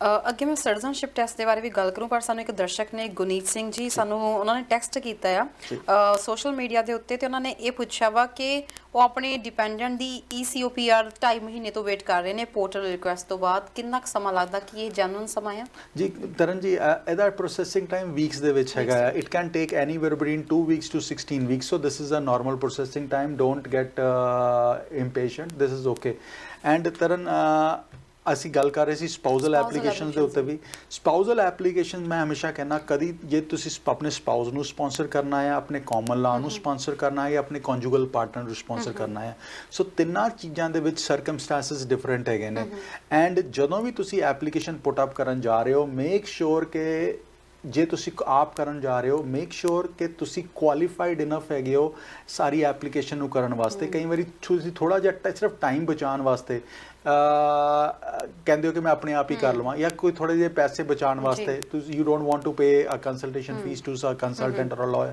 ਤੇ ਤੁਹਾਨੂੰ ਲੱਗਦਾ ਕਿ ਮੈਂ ਆਪਣੇ ਆਪ ਕਰ ਸਕਦਾ। ਬਿਲਕੁਲ ਕਰ ਸਕਦੇ ਹੋ ਜੀ, ਜੇ ਕਰ ਸਕਦੇ ਹੋ ਤਾਂ ਹੀ ਕਰਿਆ ਜੇ, otherwise seek help of a consultant. ਕਈ ਵਾਰੀ ਛੋਟੇ ਪੈਸੇ ਬਚਾਉਣ ਦੇ ਵਿੱਚ ਤੁਸੀਂ ਵੱਡਾ ਨੁਕਸਾਨ ਕਰਾ ਲੈਂਦੇ ਹੈਗੇ ਹੋ। ਸੋ ਮੈਂ ਹਮੇਸ਼ਾ ਰਿਕਮੈਂਡ ਕਰਦਾ ਤਰਨ ਜੀ ਕਿ ਜਿਹੜਾ ਪ੍ਰੋਫੈਸ਼ਨਲ ਹੈਗਾ ਉਹਦੀ ਹੈਲਪ ਲਓ, ਤਾਂ ਕਿ ਮਨੂ ਦੱਤਾ ਦੀ ਸ਼ਕਲ ਨਹੀਂ ਪਸੰਦ, ਦੈਟਸ ਓਕੇ, ਕਿਸੇ ਹੋਰ ਕੰਸਲਟੈਂਟ ਦੀ ਸਲਾਹ ਲਓ, ਕਿਸੇ ਹੋਰ ਲਾਇਰ ਦੀ ਸਲਾਹ ਲਓ ਜਿਹਦੀ ਤੁਹਾਨੂੰ ਸ਼ਕਲ ਪਸੰਦ ਹੋਵੇ, ਜਿਹਨੂੰ ਤੁਸੀਂ ਟਰਸਟ ਕਰਦੇ ਹੋ। ਓਪਰਚੁਨਿਟੀਜ਼ ਬਹੁਤ ਮੁਸ਼ਕਿਲ ਨਾਲ ਮਿਲਦੀਆਂ ਨੇ। ਸੋ ਤਰਨ ਕਈ ਵਾਰੀ ਹੁੰਦਾ ਕੀ ਹੈ ਕਿ ਇੱਕ ਛੋਟੀ ਜੀ ਗਲਤੀ ਤੁਹਾਡੀ ਐਪਲੀਕੇਸ਼ਨ 6-8 ਮਹੀਨੇ ਪਿੱਛੇ ਪਾ ਦਿੰਦੀ ਹੈਗੀ, ਸੋ ਤਾਂ ਉਦੋਂ ਰਿਅਲਾਈਜ਼ ਕਰਦੇ ਹੋ ਕਿ ਯਾਰ ਆ ਤਾਂ ਮੈਂ ਆਰਾਮ ਨਾਲ ਅਵੋਇਡ ਹੋ ਸਕਦੀ ਸੀਗੀ ਮਿਸਟੇਕ। ਸੋ ਇਹੋ ਜਿਹੀ ਮਿਸਟੇਕਸ ਨਾ ਕਰੋ ਜਿਹੜੀ ਅਵੋਇਡੇਬਲ ਹੋਣ, ਉਹ ਤੁਹਾਨੂੰ ਬਾਅਦ ਚੋਂ ਤੰਗ ਕਰਦੀਆਂ ਹੈਗੀਆਂ। ਗੱਲ ਕਰਾਂਗੇ, ਸਾਡੇ ਨਾਲ ਦਰਸ਼ਕ ਜੁੜ ਗਏ ਨੇ। ਸਤਿ ਸ਼੍ਰੀ ਅਕਾਲ ਜੀ, ਕਿੱਥੋਂ ਬੋਲ ਰਹੇ ਹੋ, ਕੀ ਸਵਾਲ ਹੈ? ਸਤਿ ਸ਼੍ਰੀ ਅਕਾਲ ਜੀ, ਮੈਂ ਬ੍ਰੈਂਪਟਨ ਤੋਂ ਬੋਲਦੀ ਹਾਂ ਜੀ। ਤੇ ਮੈਂ ਇਹ ਪੁੱਛਣਾ ਸੀਗਾ, ਜਿਹੜੇ ਸੁਪਰ ਵੀਜ਼ਾ ਇਹਨਾਂ ਨੇ ਇਨਕਰੀਜ਼ ਕੀਤਾ ਹੈ 5 ਇਅਰਸ ਦਾ, ਕੀ ਉਹਦੇ ਉੱਤੇ ਪੇਰੈਂਟਸ ਨੂੰ ਵਰਕ ਪਰਮਿਟ ਵੀ ਮਿਲੇਗਾ? ਠੀਕ ਹੈ ਜੀ, ਤੁਸੀਂ ਟੀਵੀ ਸਕਰੀਨ ਤੇ ਆਨਸਰ ਸੁਣ ਸਕਦੇ ਹੋ। ਥੈਂਕ ਯੂ ਸੋ ਮਚ, ਤੁਸੀਂ ਕਾਲ ਕੀਤੀ ਪ੍ਰੋਗਰਾਮ ਦੇ ਵਿੱਚ। ਜੀ ਸਰ। ਜੀ ਸੁਪਰ ਵੀਜ਼ਾ ਬੇਸਿਕਲੀ ਹੈਗਾ ਜੀ ਤੁਹਾਡੇ ਪੇਰੈਂਟਸ ਦੀ ਸਟੇ ਵਾਸਤੇ in Canada. So for a period of 5 years they can continuously stay with the children, grand children, and ਆਪਣੇ ਬੱਚਿਆਂ ਨੂੰ ਕਲਚਰ ਵਗੈਰਾ ਦੇ ਸਕਦੇ ਨੇ, ਆਪਣੇ ਬੱਚਿਆਂ ਨੂੰ ਹੈਲਪ ਕਰ ਸਕਦੇ ਨੇ ਆਪਣੀ ਫੈਮਿਲੀ ਨੂੰ ਰੇਜ਼ ਕਰਨ ਦੇ ਵਿੱਚ, but technically they are not authorized to work outside. But ਇਹ ਜ਼ਰੂਰ ਹੈ ਕਿ ਜਿਹੜੇ ਇੱਥੇ ਵਿਜ਼ਟਰ ਵੀਜ਼ਾ ਤੇ ਆਏ ਹੋਏ ਨੇ ਉਹ ਜ਼ਰੂਰ ਇਸ ਦੇ ਲਈ ਐਲੀਜੀਬਲ ਹੋ ਸਕਦੇ ਨੇ। ਹਾਂਜੀ, ਉਹ ਸੁਪਰ ਵੀਜ਼ਾ ਵਾਲੇ ਵੀ ਜੇ LMI ਉਹਨਾਂ ਨੂੰ ਮਿਲ ਜਾਂਦਾ ਹੈਗਾ ਆ ਤਾਂ ਉਹ ਐਲੀਜੀਬਲ ਹੈਗੇ ਨੇ, ਬਿਕੋਜ਼ ਆ ਪਬਲਿਕ ਪਾਲਿਸੀ ਜਿਹੜੀ ਹੈਗੀ ਤਰਨ ਜੀ, ਇਹ ਉਹਨਾਂ ਵਾਸਤੇ ਹੈਗੀ ਹੈ ਜਿਨ੍ਹਾਂ ਦੇ ਕੋਲ LMI ਹੈਗਾ। ਸੋ ਭਾਵੇਂ ਤੁਸੀਂ ਵਿਜ਼ਿਟ ਤੇ ਆਏ ਹੋ, ਭਾਵੇਂ ਸੁਪਰ ਤੇ ਆਏ ਹੋ, ਜੇ ਤੁਸੀਂ ਕੰਮ ਕਰਨਾ ਚਾਹੁੰਦੇ ਹੋ ਤਾਂ ਤੁਸੀਂ ਕਿਸੇ ਕੈਨੇਡੀਅਨ ਐਮਪਲੋਇਰ ਤੋਂ ਤੁਹਾਨੂੰ LMI labour market impact assessment ਲੈਣਾ ਪਏਗਾ, ਤਾਂ ਤੁਸੀਂ ਆਪਣਾ ਸਟੇਟਸ ਚੇਂਜ ਕਰਕੇ ਵਰਕ ਪਰਮਿਟ ਤੇ ਜਾ ਕੇ ਕੰਮ ਕਰ ਸਕੋਗੇ। ਥੋੜਾ ਸਿਟੀਜ਼ਨਸ਼ਿਪ ਦੇ ਬਾਰੇ ਜ਼ਰੂਰ ਗੱਲ ਕਰ ਲਈ, ਕਿਉਂਕਿ ਕਾਫੀ ਲੰਬੇ ਸਮੇਂ ਤੋਂ ਆਪਾਂ ਇਸ ਦੇ ਬਾਰੇ ਵਿੱਚ ਵੀ ਗੱਲਬਾਤ ਨਹੀਂ ਕੀਤੀ ਹੈ। ਪੈਂਡੈਮਿਕ ਦੇ ਦੌਰਾਨ ਸਿਟੀਜ਼ਨਸ਼ਿਪ ਜਿਹੜੇ ਟੈਸਟ ਸੀਗੇ ਉਹ ਵੀ ਪਾ ਦਿੱਤੇ ਗਏ ਸੀ ਅੱਗੇ, ਤੇ ਵਰਚੁਅਲ ਸਾਰਾ ਕੁਝ ਹੋ ਰਿਹਾ ਸੀਗਾ। ਸਿਟੀਜ਼ਨਸ਼ਿਪ ਦੀਆਂ ਐਪਲੀਕੇਸ਼ਨਸ ਜਿਹੜੀਆਂ ਨੇ ਹੁਣ ਕਿਸ ਤਰੀਕੇ ਨਾਲ ਲਈਆਂ ਜਾ ਰਹੀਆਂ, ਜਾਂ ਕੀ ਇਹ ਟੈਸਟ ਦੁਬਾਰਾ ਤੋਂ ਸ਼ੁਰੂ ਹੋ ਚੁੱਕੇ ਨੇ? ਤਰਨ ਜੀ 24 ਮਹੀਨੇ ਦਾ ਪ੍ਰੋਸੈਸਿੰਗ ਟਾਈਮ ਚੱਲ ਰਿਹਾ ਹੈ। 24 ਮਹੀਨੇ ਜੀ। ਸੋ ਜਦੋਂ ਵੀ ਐਪਲੀਕੇਸ਼ਨ ਲੱਗਦੀ ਹੈਗੀ ਕਿ ਤੁਹਾਡੇ ਕੋਲ ਪਿਛਲੇ 5 ਸਾਲਾਂ ਦੇ ਵਿੱਚ 3 ਸਾਲ ਦਾ ਸਟੇ ਹੋਣਾ ਚਾਹੀਦਾ ਕੈਨੇਡਾ ਦੇ ਵਿੱਚ, ਤੇ ਤੁਸੀਂ ਐਲੀਜੀਬਲ ਹੈਗੇ ਹੋ ਆਪਣੀ ਐਪਲੀਕੇਸ਼ਨਸ ਲਗਾਉਣ ਵਾਸਤੇ। ਐਂਡ 54 ਇਅਰਸ ਤੱਕ, ਇਹ 18 ਤੋਂ ਲੈ ਕੇ 54 ਸਾਲ ਤੱਕ ਜੇ ਤੁਸੀਂ ਇਸ ਏਜ ਬ੍ਰੈਕਟ ਦੇ ਵਿੱਚ ਹੈਗੇ ਹੋ ਤੇ ਤੁਹਾਨੂੰ ਕੈਨੇਡਾ ਦਾ ਨੌਲੇਜ ਟੈਸਟ ਲਿਖਣਾ ਪੈਂਦਾ ਹੈਗਾ। 54 ਔਨਵਰਡਸ ਤੁਹਾਨੂੰ ਨੌਲੇਜ ਟੈਸਟ ਲਿਖਣ ਦੀ ਵੀ ਲੋੜ ਨਹੀਂ ਹੈਗੀ। 18 ਤੋਂ ਥੱਲੇ ਤੁਹਾਨੂੰ ਨੌਲੇਜ ਟੈਸਟ ਲਿਖਣ ਦੀ ਲੋੜ ਨਹੀਂ, ਤੁਸੀਂ ਸਟ੍ਰੇਟ ਅਵੇ ਸਿਟੀਜ਼ਨਸ਼ਿਪ ਵਾਸਤੇ ਐਲੀਜੀਬਲ ਹੋ ਜਾਂਦੇ ਹੈਗੇ ਹੋ। ਐਲੀਜੀਬਿਲਿਟੀ ਕ੍ਰਾਈਟੇਰੀਆ ਕੀ ਹੈ? ਕਿੰਨਾ ਸਮਾਂ ਸਾਨੂੰ ਸਟੇ ਕਰਨ ਦੀ ਜ਼ਰੂਰਤ ਹੈ ਤੇ ਕੌਣ ਕਰ ਸਕਦਾ ਹੈ? 3 ਇਅਰਸ ਤੁਹਾਡਾ ਕੈਨੇਡਾ ਦੇ ਵਿੱਚ ਸਟੇ ਹੋਣਾ ਚਾਹੀਦਾ ਪਿਛਲੇ ਕੁਝ ਸਾਲਾਂ ਦੇ ਵਿੱਚ।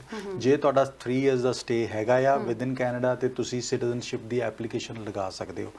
ਐਂਡ ਤਰਨ ਜੀ, ਬਹੁਤ ਸਾਰੇ ਐਪਲੀਕੈਂਟਸ ਇਸ ਤਰ੍ਹਾਂ ਵੀ ਆ ਕੇ ਕਹਿੰਦੇ ਨੇ ਕਿ ਅਸੀਂ ਤੇ ਜੌਬ ਕਰਦੇ ਪਏ ਸੀਗੇ ਬਾਹਰ, ਤੇ ਸਾਡੀ ਸਿਟੀਜ਼ਨਸ਼ਿਪ ਤਾਂ ਕਾਊਂਟ ਹੋਣੀ ਚਾਹੀਦੀ ਹੈ। PR ਰਿਨਿਊਅਲ ਦੇ ਵਿੱਚ ਉਹ ਟਾਈਮ ਕਾਊਂਟ ਹੋ ਜਾਂਦਾ ਆ। ਜੇ ਸਪੋਜ਼ ਤੁਸੀਂ 5 ਸਾਲ ਦਾ PR ਕਾਰਡ ਦੀ ਵੈਲਿਡਿਟੀ ਹੈਗੀ ਹੈ, ਤੁਸੀਂ ਉਸ 5 ਸਾਲ ਦੇ ਵਿੱਚ ਬਾਹਰ ਟਾਈਮ ਸਪੈਂਡ ਕੀਤਾ ਆ ਕੈਨੇਡਾ ਤੋਂ ਬਾਹਰ, 2 ਸਾਲ ਵੀ ਕੈਨੇਡਾ ਦਾ ਓਬਲੀਗੇਸ਼ਨ ਮੀਟ ਨਹੀਂ ਕੀਤਾ, ਜਿਹੜਾ ਰੈਜ਼ੀਡੈਂਸ਼ੀਅਲ ਓਬਲੀਗੇਸ਼ਨ ਦਾ, ਤਾਂ ਵੀ ਤੁਸੀਂ ਐਲੀਜੀਬਲ ਹੋ ਜਾਂਦੇ ਹੋ ਰਿਨਿਊਅਲ ਵਾਸਤੇ, ਪ੍ਰੋਵਾਈਡਡ ਕਿ ਤੁਸੀਂ ਕਿਸੇ ਸਿਟੀਜ਼ਨ ਦੇ ਨਾਲ ਬਾਹਰ ਰਹਿ ਰਹੇ ਹੋ, ਸਿਟੀਜ਼ਨ ਤੁਹਾਡੇ ਸਪਾਊਸ ਹੈਗੇ ਨੇ ਜਾਂ ਤੁਹਾਡੇ ਬੱਚੇ ਹੈਗੇ ਨੇ ਉਹਨਾਂ ਨਾਲ ਰਹਿ ਰਹੇ ਹੋ, ਜਾਂ ਫਿਰ ਤੁਸੀਂ ਜੌਬ ਕਰ ਰਹੇ ਹੋ ਬਾਹਰ, ਆਪਣੀ ਕੰਪਨੀ ਨੇ ਤੁਹਾਨੂੰ ਬਾਹਰ ਭੇਜਿਆ ਹੋਇਆ, ਤਾਂ ਵੀ ਤੁਸੀਂ ਰਿਨਿਊਅਲ ਵਾਸਤੇ ਐਲੀਜੀਬਲ ਹੋ। ਆਹ ਚੀਜ਼ਾਂ ਸਿਟੀਜ਼ਨਸ਼ਿਪ ਵਾਸਤੇ ਵਰਕ ਨਹੀਂ ਕਰਦੀਆਂ। ਸੋ ਸਿਟੀਜ਼ਨਸ਼ਿਪ ਵਾਸਤੇ ਤੁਹਾਨੂੰ physically with in Canada 3 years the time spend ਕਰਨਾ ਪੈਂਦਾ, ਤਾਂ ਹੀ ਤੁਸੀਂ ਸਿਟੀਜ਼ਨਸ਼ਿਪ ਦੀ ਐਪਲੀਕੇਸ਼ਨ ਪੁੱਟ ਅਪ ਕਰ ਸਕਦੇ ਹੋ। ਕੀ ਕਿਸੇ ਨੂੰ ਇਸ ਦੇ ਵਿੱਚ ਕੋਈ ਐਗਜ਼ੈਂਪਸ਼ਨਸ ਵੀ ਮਿਲਦੀਆਂ ਨੇ? ਕਿਉਂਕਿ ਮੇਰੇ ਮਨ ਜਿਵੇਂ ਟਰੱਕ ਡਰਾਈਵਰਸ ਨੇ ਜਿਹੜੇ US ਨੂੰ ਜਾਂਦੇ ਆ ਜਾਂ ਕ੍ਰਾਸ ਬਾਰਡਰ ਜਾਂਦੇ ਆ, ਸੋ ਕੀ ਉਹਨਾਂ ਦਾ ਟਾਈਮ ਪੀਰੀਅਡ ਫਿਰ ਕਿਸ ਤਰੀਕੇ ਨਾਲ? ਤਰਨ ਜੀ, ਉਹ ਵੀ ਉਹਨਾਂ ਨੂੰ ਐਂਟਰੀ ਐਗਜ਼ਿਟ ਮੈਨੇਜ ਕਰਨੀ ਪੈਂਦੀ ਹੈ, ਐਂਡ ਉਹ ਮੈਨੇਜ ਕਰਦਿਆਂ ਹੋਇਆਂ ਉਹਨਾਂ ਨੂੰ ਸਿਟੀਜ਼ਨਸ਼ਿਪ ਵਾਸਤੇ ਤਾਂ ਹੀ ਹਾਂ, ਜੌਬ ਵਾਸਤੇ ਜਾ ਰਹੇ ਨੇ ਤੇ ਉਹ PR ਰਿਨਿਊਅਲ ਦੇ ਵਿੱਚ ਉਹਨਾਂ ਨੂੰ ਇਸ਼ੂ ਨਹੀਂ ਆਏਗਾ, ਬਿਕੋਜ਼ ਉਹ ਜੌਬ ਵਾਸਤੇ ਟਰੈਵਲ ਕਰ ਰਹੇ ਨੇ। ਬਟ ਜੇ ਉਹ ਸਿਟੀਜ਼ਨਸ਼ਿਪ ਦੀ ਐਪਲੀਕੇਸ਼ਨ ਲਗਾਣੀ ਹੈ ਤਾਂ ਉਹਨਾਂ ਨੂੰ ਟਾਈਮ ਪੀਰੀਅਡ ਮੀਟ ਕਰਨਾ ਪਏਗਾ, ਤਾਂ ਹੀ ਉਹਨਾਂ ਦੀ ਐਪਲੀਕੇਸ਼ਨ ਲੱਗ ਸਕਦੀ ਹੈ। ਇੱਕ ਫ੍ਰੀ ਟ੍ਰੇਡ ਐਗਰੀਮੈਂਟ ਜਿਹੜਾ ਕੈਨੇਡਾ ਦਾ ਕੁਝ ਕੰਟਰੀਜ਼ ਦੇ ਨਾਲ ਹੋਇਆ ਸੀਗਾ, ਇਹ ਐਗਰੀਮੈਂਟ ਕੀ ਹੈ ਤੇ ਜੇਕਰ ਕੋਈ ਇਸ ਐਗਰੀਮੈਂਟ ਦੇ ਤਹਿਤ ਆ ਕੇ ਕੈਨੇਡਾ ਵਿੱਚ ਕੰਮ ਕਰਨਾ ਚਾਹੁੰਦਾ, ਇਮੀਗ੍ਰੇਸ਼ਨ ਬਾਰੇ ਸੋਚ ਰਿਹਾ, ਕੀ ਇਹ ਪੋਸੀਬਲ ਹੋ ਸਕਦਾ ਹੈ? ਤਰਨ ਇਹਨੂੰ ਨੈਫਟਾ ਕਹਿੰਦੇ ਨੇ ਜੀ, north American free trade agreement. ਉਹਦਾ ਨਾਮ ਹੁਣ ਚੇਂਜ ਹੋ ਕੇ ਕੁਮਸਾ ਹੋ ਗਿਆ, CUMSA। ਸੋ ਉਹਦੇ ਵਿੱਚ ਅਕ੍ਰੋਸ ਨਾਰਥ ਅਮਰੀਕਾ ਤੁਸੀਂ Mexicans, Americans, US citizens and Canadians, ਤੁਸੀਂ ਇੱਕ ਦੂਜੇ ਦੇ ਕੰਟਰੀ ਦੇ ਵਿੱਚ ਜਾ ਕੇ ਬਿਜ਼ਨਸ ਓਪਰਚੁਨਿਟੀਜ਼ ਐਕਸਪਲੋਰ ਕਰ ਸਕਦੇ ਹੋ, ਕੰਮ ਕਰ ਸਕਦੇ ਹੋ। ਸੋ ਉਹ ਰਿਕੁਆਇਰਮੈਂਟਸ ਮੀਟ ਕਰਨੀਆਂ ਪੈਂਦੀਆਂ ਹੈਗੀਆਂ। ਸੋ ਉਹਦੇ ਵਿੱਚ ਤੁਸੀਂ ਬਿਜ਼ਨਸ ਦੇ ਵਿੱਚ ਵੀ ਟਰੈਵਲ ਕਰ ਸਕਦੇ ਹੋ, ਤੇ ਇੱਥੇ ਆ ਕੇ ਤੁਸੀਂ ਆਪਸ਼ਨਸ ਰਿਲੇਟਿਵਲੀ ਐਪਲੀਕੇਸ਼ਨਸ ਈਜ਼ੀਅਰ ਹੈਗੀਆਂ ਪ੍ਰੋਸੈਸ ਕਰਨੀਆਂ ਜੀ। ਸੋ ਜਦੋਂ ਐਪਲੀਕੇਸ਼ਨਸ ਦੀ ਗੱਲ ਕਰਦੇ ਹਾਂ 2023 ਦੇ ਵਿੱਚ ਸਰ, ਹੁਣ ਕੀ ਉਮੀਦਾਂ ਲਗਾ ਸਕਦੇ ਹਾਂ? ਪ੍ਰੋਸੈਸਿੰਗ ਟਾਈਮ ਕੀ ਹੋਏਗੀ ਤੇ ਕਿੰਨਾਂ ਦੇ ਉੱਤੇ ਜ਼ਿਆਦਾ ਫੋਕਸ ਕੀਤਾ ਜਾਏਗਾ? ਤਰਨ 2023 ਦੇ ਵਿੱਚ ਬਹੁਤ ਸਾਰੀਆਂ ਕੰਸਟਰਕਟਿਵ ਚੇਂਜਸ ਆ ਰਹੀਆਂ ਹੈਗੀਆਂ। ਆਪਾਂ ਇਹਨਾਂ ਦੇ ਬਾਰੇ ਗੱਲ ਕਰਾਂਗੇ। ਦਰਸ਼ਕ ਜੁੜ ਗਏ ਨੇ। ਸਤਿ ਸ਼੍ਰੀ ਅਕਾਲ ਜੀ, ਕਿੱਥੋਂ ਬੋਲ ਰਹੇ ਹੋ ਤੇ ਕੀ ਸਵਾਲ ਹੈ? ਹਾਂਜੀ, ਸਤਿ ਸ਼੍ਰੀ ਅਕਾਲ ਜੀ। ਸਤਿ ਸ਼੍ਰੀ ਅਕਾਲ ਜੀ। ਮੈਂ ਭੈਣ ਜੀ ਪੁੱਛਣਾ ਚਾਹਨੀ ਹਾਂ, ਜਿੱਦਾਂ ਮੈਂ PR ਪਿੱਛੇ ਨਵੰਬਰ ਚ ਹੋ ਗਈ ਤੇ ਮੈਨੂੰ 1 ਸਾਲ ਹੋ ਗਿਆ PR ਹੋਈ ਨੂੰ, ਇੱਥੇ ਰਹਿੰਦੀ ਨੂੰ ਮੈਨੂੰ 6 ਸਾਲ ਹੋ ਗਈ। ਵਰਕ ਪਰਮਿਟ ਸੀ ਪਹਿਲਾਂ, ਸਪਾਊਸ ਕੇਸ ਲਾਇਆ ਸੀ, ਤੇ ਹੁਣ ਮੈਂ PR ਹੋ ਗਈ ਨਵੰਬਰ ਦੇ ਵਿੱਚ। ਤੇ ਮੈਂ ਜਿੱਦਾਂ ਹੁਣ ਮੈਨੂੰ ਦੂਜਾ ਸਾਲ ਹੋ ਗਿਆ ਮਤਲਬ ਸ਼ੁਰੂ PR ਤੋਂ, ਹੁਣ ਮੈਂ ਕਦੋਂ ਲੈ ਸਕਦੀ ਹਾਂ ਸਿਟੀਜ਼ਨਸ਼ਿਪ? ਮੈਂ 65 ਦੀ ਹਾਂ। 65 ਦੇ ਠੀਕ ਹੈ ਜੀ। ਤੁਸੀਂ ਟੀਵੀ ਸਕਰੀਨ ਤੇ ਆਨਸਰ ਸੁਣ ਸਕਦੇ ਹੋ। ਥੈਂਕ ਯੂ, ਤੁਸੀਂ ਕਾਲ ਕੀਤੀ ਹੈ ਪ੍ਰੋਗਰਾਮ ਦੇ ਵਿੱਚ। ਜੀ ਸਰ। ਓਕੇ, ਜਦੋਂ ਤੱਕ PR ਨਹੀਂ ਹੁੰਦੇ ਤਰਨ ਜੀ, ਆਪਾਂ ਪਿਛਲਾ 2 ਸਾਲਾਂ ਦਾ 1 ਸਾਲ ਕੰਸੀਡਰ ਕਰ ਸਕਦੇ ਹਾਂ। ਓਕੇ, ਹਾਫ ਟਾਈਮ ਕੰਸੀਡਰ ਕਰ ਸਕਦੇ, ਤੇ ਮੈਕਸਿਮਮ 1 ਈਅਰ ਹੀ ਅਸਾਂ ਪਿਛਲਾ ਅਸੀਂ ਕੰਸੀਡਰ ਕਰ ਸਕਦੇ। ਸੋ ਜੇ 6 ਸਾਲ ਪਿੱਛੇ ਰਹੇ ਹੈਗੇ ਨੇ, 6 ਸਾਲ ਇਹਨਾਂ ਦੇ ਕੈਨੇਡਾ ਹੋ ਗਏ ਨੇ, ਤੇ 1 ਸਾਲ ਮਤਲਬ ਇਹਨਾਂ ਨੂੰ 5 ਸਾਲ ਹੋ ਗਏ ਨੇ ਕੈਨੇਡਾ ਦੇ ਵਿੱਚ ਟੈਂਪਰੇਰੀ ਸਟੇਟਸ ਦੇ ਵਿੱਚ। ਟੈਂਪਰੇਰੀ ਸਟੇਟਸ ਦਾ 1 ਸਾਲ ਨੂੰ ਸਿਟੀਜ਼ਨਸ਼ਿਪ ਵਾਲੇ ਪਾਸੇ ਕੰਸੀਡਰ ਕਰ ਸਕਦੇ ਨੇ, ਪਲੱਸ 1 ਸਾਲ ਇਹਨਾਂ ਨੂੰ ਹੋ ਚੁੱਕਾ ਹੈ, 1 ਸਾਲ ਹੋਰ ਇਹਨਾਂ ਨੇ ਕੰਪਲੀਟ ਕਰਨਾ ਹੈ। ਸੋ 3 ਇਅਰਸ ਇਹਨਾਂ ਨੇ ਕਰਨੇ ਨੇ। ਸੋ ਸਿਟੀਜ਼ਨਸ਼ਿਪ ਲੈਣ PR ਲੈਣ ਤੋਂ ਬਾਅਦ ਇਹਨਾਂ ਨੂੰ 2 ਸਾਲ ਕੈਨੇਡਾ ਦੇ ਵਿੱਚ ਰਹਿਣਾ ਪਏਗਾ ਟੂ ਕੁਆਲੀਫਾਈ ਫॉर ਸਿਟੀਜ਼ਨਸ਼ਿਪ। ਜੀ, 2023 ਦੀ ਆਪਾਂ ਗੱਲ ਕਰ ਰਹੇ ਸੀ ਕਿ ਮੇਰੇ ਕੋਲ ਕੁਝ ਡਾਟਾ ਸੀ ਕਿ ਐਕਸਪ੍ਰੈਸ ਐਂਟਰੀ ਦੇ ਵਿੱਚ 82,880, PNP 'ਚ 1,05,500, ਪੇਰੈਂਟਸ ਐਂਡ ਗ੍ਰੈਂਡ ਪੇਰੈਂਟਸ 28,500, ਕੁਝ ਇਸ ਤਰੀਕੇ ਦੇ ਨਾਲ ਜਿਹੜਾ ਹੈ ਇਸ ਵਾਰੀ ਐਪਲੀਕੇਸ਼ਨਸ ਲੈਣ ਦੀ ਉਮੀਦ ਹੈਗੀ ਆ। ਸੋ ਲੱਗ ਰਿਹਾ ਕਿ ਇਸ ਵਾਰੀ ਇਮੀਗ੍ਰੇਸ਼ਨ ਦੇ ਥੋੜੇ ਪਲਾਨਸ ਦੇ ਵਿੱਚ ਵੀ ਚੇਂਜਸ ਆਉਣਗੇ ਤੇ ਕੁਝ ਹੋਰ ਪਾਇਲਟ ਪ੍ਰੋਗਰਾਮਸ ਵੀ ਆਉਣ ਵਾਲੇ ਸਮੇਂ 'ਚ ਦੇਖਣ ਨੂੰ ਮਿਲ ਸਕਦੇ 100% ਤਰਨ ਜੀ। 4,65,000 ਇਮੀਗ੍ਰੈਂਟ ਚਾਹੀਦੇ ਨੇ। So we will see lot good happening and hopefully ਜਿਹੜਾ tier 2 PR ਦੀ ਐਪਲੀਕੇਸ਼ਨਸ ਐਕਸੈਪਟ ਕੀਤੀ ਜਾ ਰਹੀਆਂ, ਉਹ ਵੀ ਹੋ ਸਕਦਾ ਪ੍ਰੋਗਰਾਮ ਲਿਖਿਆ ਜਾਵੇ, ਉਹਦੀ ਇੰਪਲੀਮੈਂਟੇਸ਼ਨ ਦੇਖੀਏ। ਉਹਦੇ ਨਾਲ ਨਾਲ Taran ji visit visa to work permit ਦੀ ਜਿਹੜੀ ਪਾਇਲਟ ਚੱਲ ਰਿਹਾ ਸੀਗਾ ਪਬਲਿਕ ਪਾਲਿਸੀ, ਉਹ ਵੀ ਐਕਸਟੈਂਡ ਹੋਣ ਦੀ ਉਮੀਦ ਹੈਗੀ ਹੈ, ਪ੍ਰੋਸੈਸਿੰਗ ਟਾਈਮ ਘੱਟ ਹੋਣ ਦੀ ਉਮੀਦ ਹੈਗੀ ਹੈ। So everything looks constructive to me as of today. Next caller. ਸਤਿ ਸ਼੍ਰੀ ਅਕਾਲ ਜੀ, ਕਿੱਥੋਂ ਬੋਲ ਰਹੇ ਹੋ, ਕੀ ਸਵਾਲ ਹੈ? ਸਤਿ ਸ਼੍ਰੀ ਅਕਾਲ ਜੀ, ਮੈਂ ਕਰਨਦੀਪ ਬੋਲਦੀ ਹਾਂ ਜੀ। ਮੈਨੂੰ ਬੇਟਾ ਇਹਨੂੰ ਇੱਥੇ 4 ਸਾਲ ਹੋਏ ਆ PR, ਤੇ ਮੈਂ ਇਕੱਲੀ ਹਾਂ, ਵਿਡੋ ਹਾਂ। ਓਕੇ ਜੀ। ਪਹਿਲਾਂ ਤੇ ਮੈਂ ਕੰਮ ਕਰਦੀ ਰਹੀ ਹਾਂ, ਹੁਣ ਮੈਨੂੰ ਕੰਮ ਵੀ ਨਹੀਂ ਕਿਤੇ ਮਿਲਣ ਡਿਆ, ਪਤਾ ਨਹੀਂ ਕੀ ਚੱਕਰ ਆ। ਤੇ ਖਰਚਾ ਕੱਢਣਾ ਬੜਾ ਮੁਸ਼ਕਲ ਹੋਇਆ, ਤੇ ਉਹਦੇ ਵਾਸਤੇ ਕੀ ਪੈਨਸ਼ਨ ਕੋਈ ਦਿੰਦੇ ਆ ਕੋਈ ਪਹਿਲਾਂ ਕਿ ਨਹੀਂ? ਤੁਹਾਡਾ ਸਟੇਟਸ ਕੀ ਹੈ ਜੀ ਉਰੇ PR ਦਾ? ਹਾਂਜੀ ਸਰ, ਆਪਾਂ ਕੋਈ ਆਨਸਰ ਦੇ ਸਕਦੇ ਹਾਂ ਇਹਦੇ ਬਾਰੇ? ਅਸੀਂ ਕੋਸ਼ਿਸ਼ ਕਰ ਸਕਦੇ ਹਾਂ। ਵੈਸੇ ਤਾਂ ਤੁਸੀਂ ਜਿਨ੍ਹਾਂ ਤੋਂ ਆਪਣਾ ਟੈਕਸ ਫਾਈਲ ਕਰਵਾਉਂਦੇ ਹੋ ਨਾ, ਉਹ ਤੁਹਾਨੂੰ ਜ਼ਿਆਦਾ ਬੈਟਰ ਵੇ ਨਾਲ ਜਾਣਕਾਰੀ ਦੇ ਸਕਦੇ ਨੇ। ਅਸੀਂ ਕੋਸ਼ਿਸ਼ ਕਰ ਸਕਦੇ ਹਾਂ ਜਿੰਨੀ ਦੇ ਸਕੀਏ, ਬਟ ਤੁਸੀਂ ਜਿਨ੍ਹਾਂ ਤੋਂ ਟੈਕਸ ਫਾਈਲ ਕਰਵਾਉਂਦੇ ਹੋ ਆਪਣੇ ਅਕਾਊਂਟੈਂਟ ਨੂੰ ਜ਼ਰੂਰ ਪੁੱਛੋ ਇਸ ਦੇ ਬਾਰੇ 'ਚ। ਥੈਂਕ ਯੂ ਜੀ ਕਾਲ ਕਰਨ ਦੇ ਲਈ। ਜੀ ਸਰ। ਓਕੇ, ਜਿਹੜੇ ਤੇ ਜੌਬ ਲਾਸ ਹੁੰਦੀ ਹੈ, ਤੁਸੀਂ ਇੰਪਲੋਇਮੈਂਟ ਇੰਸ਼ੋਰੈਂਸ ਤੇ EI ਤੇ ਜਾ ਸਕਦੇ ਹੈਗੇ ਹੋ, ਐਂਡ ਇੰਪਲੋਇਮੈਂਟ ਇੰਸ਼ੋਰੈਂਸ ਦਾ ਫਾਇਦਾ ਲੈ ਸਕਦੇ ਹੋ। ਐਂਡ ਬੈਟਰ ਇਹ ਹੈਗਾ ਕਿ ਤੁਸੀਂ ਆਪਣੇ ਅਕਾਊਂਟੈਂਟ ਨਾਲ ਡਿਸਕਸ ਕਰੋ ਜਾਂ ਸਰਵਿਸ ਕੈਨੇਡਾ ਤੇ ਕਾਲ ਕਰਕੇ ਡਿਸਕਸ ਕਰੋ। They are the best to suggest you ਕਿ ਤੁਹਾਡੇ ਵਾਸਤੇ ਕੀ ਬੈਸਟ ਉਹ ਸੁਜੈਸ਼ਨਸ ਦੇ ਸਕਦੇ ਨੇ। ਸਰ, ਜਿਹੜਾ ਇਹਨਾਂ ਨੇ ਟੀਰ ਸਿਸਟਮ ਸ਼ੁਰੂ ਕੀਤਾ 2023 ਦੀਆਂ ਐਪਲੀਕੇਸ਼ਨਸ ਦੇ ਵਿੱਚ, ਇਹ ਵੀ ਕਿਹਾ ਜਾ ਰਿਹਾ ਕਿ ਇਨ ਡਿਮਾਂਡ ਜਿਹੜੀ ਜੌਬ ਕੈਟਾਗਰੀਜ਼ ਨੇ ਉਹਨਾਂ ਨੂੰ ਜਿਹੜਾ ਹੈ ਜ਼ਿਆਦਾ ਫੋਕਸ ਕੀਤਾ ਜਾਏਗਾ। ਸੋ ਜਿਹੜੇ ਹੁਣ ਨੈਕਸਟ ਐਕਸਪ੍ਰੈਸ ਐਂਟਰੀ ਦੇ ਅਸੀਂ ਡ੍ਰੌਪ ਦੇਖ ਸਕਦੇ ਹਾਂ, ਇਹਨਾਂ ਵਿੱਚ ਵੀ ਕੀ ਚੇਂਜਸ ਆਉਣ ਦੀ ਸੰਭਾਵਨਾ ਹੈਗੀ ਜਾਂ ਪੁਆਇੰਟ ਬੇਸਡ ਹੀ ਹੋਣਗੇ? ਬਿਲਕੁਲ ਪੁਆਇੰਟ ਬੇਸਡ ਦੇ ਨਾਲ ਆਕੂਪੇਸ਼ਨ ਬੇਸਡ ਵੀ ਹੋਣਗੇ ਤਰਨ ਜੀ, ਬਿਕੋਜ਼ ਆਕੂਪੇਸ਼ਨ ਸਪੈਸਿਫਿਕ ਡਰਾਜ਼ ਹੋਣੇ ਹੀ ਹੋਣੇ ਆ ਜਨਵਰੀ ਔਨਵਰਡਸ। ਐਂਡ ਬਿਕੋਜ਼ ਜੂਨ ਦੇ ਵਿੱਚੋਂ ਪਾਸ ਹੋਇਆ ਹੈ ਐਂਡ ਇਮੀਗ੍ਰੇਸ਼ਨ ਮਿਨਿਸਟਰ ਦੇ ਕੋਲ ਪੂਰਾ ਇਖਤਿਆਰ ਹੈ, ਬਿਕੋਜ਼ ਰਾਇਲ ਐਕਸੈਂਟ ਮਿਲ ਚੁੱਕੀ ਹੈ ਇਸ ਨੂੰ। ਸੋ ਹੁਣ we will see occupation specific draws. ਉਹਦੇ ਵਿੱਚ immigration minister will sit down and discuss with different provinces ਕਿ ਕਿਹੜੇ ਪ੍ਰੋਵਿੰਸਸ ਦੇ ਵਿੱਚ ਕੀ ਰਿਕੁਆਇਰਮੈਂਟਸ ਹੈਗੀਆਂ ਹੈਲਥ ਕੇਅਰ ਦੇ ਉੱਤੇ ਆਬਵੀਅਸਲੀ ਫੋਕਸ ਆਉਣ ਵਾਲਾ ਹੈਗਾ ਆ। ਸੋ ਜਿੰਨੇ ਵੀ ਡਾਕਟਰਸ ਇਸ ਟਾਈਮ ਤੇ ਸੁਣ ਰਹੇ ਨੇ, ਜਿੰਨੇ ਵੀ ਨਰਸਿਸ ਸੁਣ ਰਹੀਆਂ ਹੈਗੀਆਂ, ਤੁਸੀਂ ਆਪਣਾ ਪ੍ਰੋਫਾਈਲ ਜ਼ਰੂਰ ਕ੍ਰੀਏਟ ਕਰੋ ਐਕਸਪ੍ਰੈਸ ਐਂਟਰੀ ਦਾ ਜੇ ਤੁਹਾਡਾ ਕੈਨੇਡਾ ਆਉਣ ਦੇ ਵਿੱਚ ਇੰਟਰਸਟਿਡ ਹੈਗੇ ਹੋ। Seek help of a consultant and a lawyer ਤਾਂ ਕਿ ਤੁਸੀਂ ਫੁੱਲ ਪ੍ਰੂਫ ਤਰੀਕੇ ਨਾਲ ਉਹ ਆਪਸ਼ਨਸ ਦਾ ਫਾਇਦਾ ਚੱਕ ਸਕੋ, ਨਾ ਹੀ ਕਿ ਐਕਸਪ੍ਰੈਸ ਐਂਟਰੀ ਬਟ ਕਿ ਈਵਨ PNPs ਦੇ ਵਿੱਚ ਵੀ ਤੁਹਾਨੂੰ ਐਡਵਾਂਟੇਜ ਆਉਣ ਵਾਲਾ ਹੈਗਾ। ਸੋ ਖਾਸ ਕਰ ਹੈਲਥ ਕੇਅਰ ਦੇ ਵਿੱਚ ਤੁਸੀਂ ਕਿਸੇ ਵੀ ਹੈਲਥ ਕੇਅਰ ਦੇ ਵਿੱਚ ਹੈਗੇ ਹੋ ਕਿ ਹੈਲਥ ਕੇਅਰ ਦੇ ਵਿੱਚ ਕੰਮ ਕਰ ਰਹੇ ਹੋ, ਨਰਸਿੰਗ ਦੇ ਵਿੱਚ ਹੈਗੇ ਹੋ, ਸਪੋਰਟਿੰਗ ਆਕੂਪੇਸ਼ਨਸ ਦੇ ਵਿੱਚ ਹੈਗੇ ਹੋ, ਰੇਡੀਓਗ੍ਰਾਫਰ ਹੈਗੇ ਹੋ, ਲੈਬ ਦੇ ਵਿੱਚ ਹੈਗੇ ਹੋ, ਜਿਸ ਵੀ ਫੀਲਡ ਦੇ ਵਿੱਚ ਹੈਗੇ ਹੋ, ਤੁਹਾਡਾ ਜੋ ਵੀ ਸਕੋਰ ਹੈਗਾ, ਜੇ ਤੁਹਾਡਾ ਸਕੋਰ 350 ਤੋਂ ਉੱਪਰ ਹੈ ਜਾਂ ਈਵਨ 300 350 ਤੋਂ ਥੱਲੇ ਵੀ ਹੈਗਾ, ਤਾਂ ਵੀ ਪ੍ਰੋਫਾਈਲ ਜ਼ਰੂਰ ਕ੍ਰੀਏਟ ਕਰੋ ਤਾਂ ਕਿ ਜੇ ਐਪਲੀਕੇਸ਼ਨਸ ਪਿਕ ਹੁੰਦੀਆਂ ਆਕੂਪੇਸ਼ਨ ਸਪੈਸੀਫਿਕ ਦੇ ਵਿੱਚ ਤੇ ਤੁਸੀਂ ਵੀ ਉਹਦਾ ਐਡਵਾਂਟੇਜ ਲੈ ਸਕੋ। ਐਂਡ ਹੈਲਥ ਕੇਅਰ ਦੇ ਵਿੱਚ ਬਹੁਤ ਸਾਰੇ ਆਕੂਪੇਸ਼ਨਸ ਤਰਨ ਜੀ ਆਉਣ ਵਾਲੇ ਹੈਗੇ ਨੇ and occupations in demand.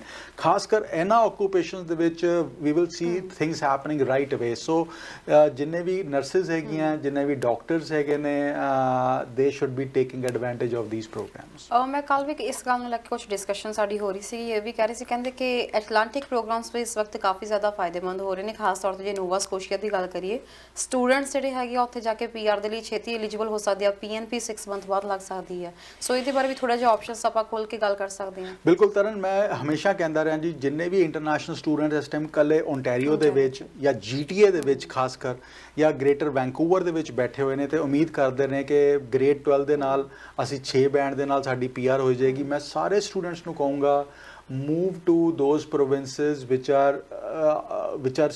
offering better PNP programs as of today, ਜਿਹਦੇ ਵਿੱਚ PNP ਸਿਸਟਮ ਦੇ ਵਿੱਚ ਪੁਆਇੰਟ ਸਿਸਟਮ ਨਾ ਹੋਵੇ। move to those provinces, ਭਾਵੇਂ ਉਹ ਅਟਲਾਂਟਿਕ ਪ੍ਰੋਵਿੰਸਸ ਹੋਣ, Nova Scotia, New Brunswick, Newfoundland, Prince Edward. ਜੇ ਸੈਸਕੈਚੁਅਨ, ਮੈਨੀਟੋਬਾ ਦੇ ਵਿੱਚ ਤੁਹਾਨੂੰ ਇੰਪਲੋਇਰ ਮਿਲਦਾ ਪਿਆ ਐਂਡ ਤੁਹਾਨੂੰ ਹੈਲਪ ਕਰਨ ਵਾਸਤੇ ਤਿਆਰ ਹੈ, ਮੂਵ ਟੂ ਦੋਜ਼ ਪ੍ਰੋਵਿੰਸਸ।